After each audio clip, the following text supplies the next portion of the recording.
And now, speaking of Power for Good, I would like to invite Sam Adler up to the podium to give our students.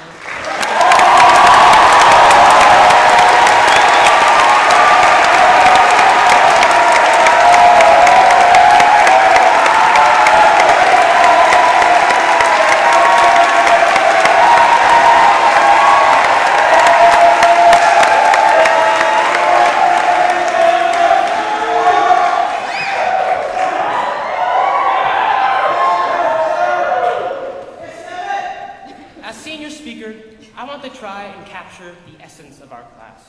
I want to show all of you what makes our class so special, and I want to make sure that every single one of you knows exactly why you should be so excited here today.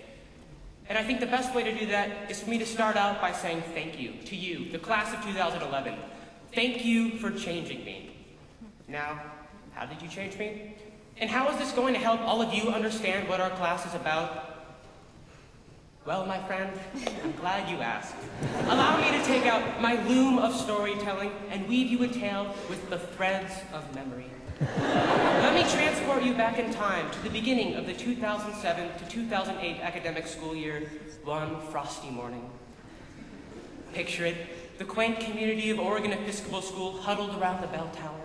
Our hot breaths vivid in the cold air, all of us bristling in anticipation for the exciting year to come, and for the moment when the bell would be rung 138 times. Now I know that for many of you, this scene likely blurs together with your many other memories of the bell tower ceremony. However, I assure you that this bell tower ceremony was different. It was our class's first bell tower ceremony as members of the upper school. And on that day, while my peers were catching up with friends and meeting up with the new members of our class, I remember standing quietly by myself and being worried.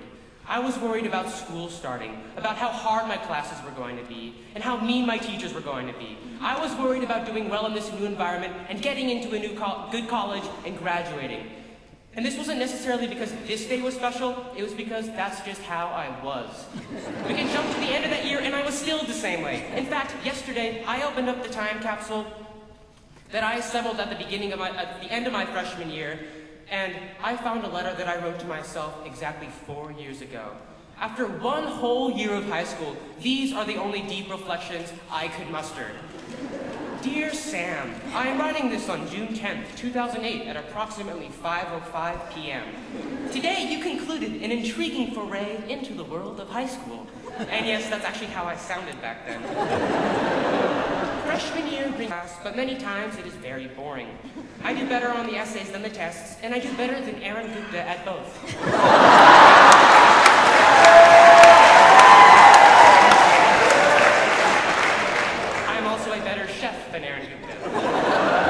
Seriously? After 1 year of new experiences and meeting new people and being in a radically different environment, this is all I could talk about? Humanities and my culinary arch nemesis, Aaron Gupta? I waited 4 years to open this piece of junk? Class of 2011, thank you for changing me. You are the reason why I don't use phrases like intriguing foray anymore. You are the reason why I've ended up having such a memorable time in high school. It may have taken all of freshman year, but you showed me how to be serious and passionate, and yet how to swan dive into fun. Because you are all passionate, engaging people who take life seriously. Dimitri, I have never seen anyone stare with such fearless abandon at a geyser webcam, let alone anyone whose name has become so synonymous with the word geyser. Duncan, you started pole vaulting sophomore year with little athletic experience beyond destination imagination, but in the last 3 years, you've become second in the state for pole vaulting, as well as the top scorer for our track team. And you are so modest about our athletic endeavors. I think it's one of the reasons why you have one of our grade's most underrated six-packs.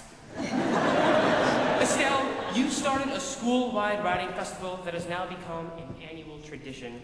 And I know that you probably think that I'm bringing up echoes as a punchline, but it's pretty hard to laugh at something after someone has put such a serious, impressive amount of work into it. By the way, Estelle wanted me to remind you guys that the Echoes Planning Committee meeting will be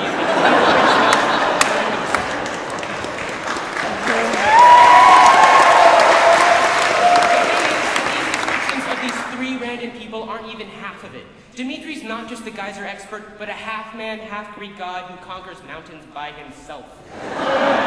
Duncan's not just a track star, but a math whiz who's taught himself programming languages from books he got from the library. And Estelle's not just a literary activist, but an out-of-control party animal. And that's only 3 people in our grade.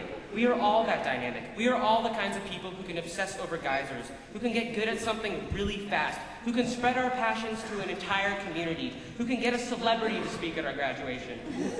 One of the other things that makes our class so special is how incredibly close we are as a grade. I think of the rafting trip. I think of how, with half of us either sick or succumbing to allergies, or how we paddled against 50-mile-per-hour winds on our last day, that in theory, we should have had an awful time. But we didn't. You probably don't need me to tell you this, but it wasn't about the rafting. It was about the people.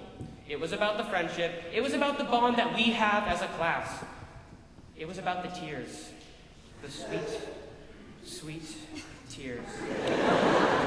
Now, I'm not usually one for fake props, so today I brought an actual vial of the actual tears that I harvested at this year's. And don't worry, even if you weren't a senior who went up to the microphone and shed sugary drops of sadness, during the rafting trip, I snuck into your tent at night, grated an onion near your sleeping eyelids, and harvested a drop.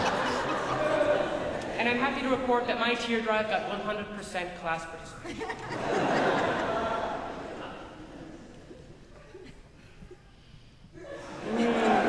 Smells like sadness with smooth undertones of friendship. This is what makes our class special. We are caring people who care about each other, and it's this positive energy that makes us comfortable enough to be passionate, to be different, to go out on a limb, to change. This spirit of our class is the reason why I'm different than that worried, nerdy kid who stood awkwardly at his first freshman bell tower ceremony. It's the reason we've had members of our class who had the courage to run for the student body government their sophomore year. It's the reason why we have so many outstanding athletes, why we have Miss Portland's outstanding teen, why we have people who speak their minds. You can see how much we are bonded as a class and how lively and fun a room is when we fill it together. You can see it in how remarkably easy it was for us to decide on our class theme. You will be able to see it next year by how different upper school gatherings are when we aren't there. I could have come up here today and made cheap jokes.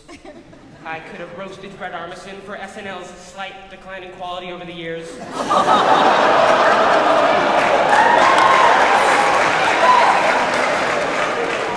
could have done a shout out to my girls, T, R, and P, but I'm not a comedian and I am not spag, balls, or rats. But that's not what matters. What matters is what's inside this vial.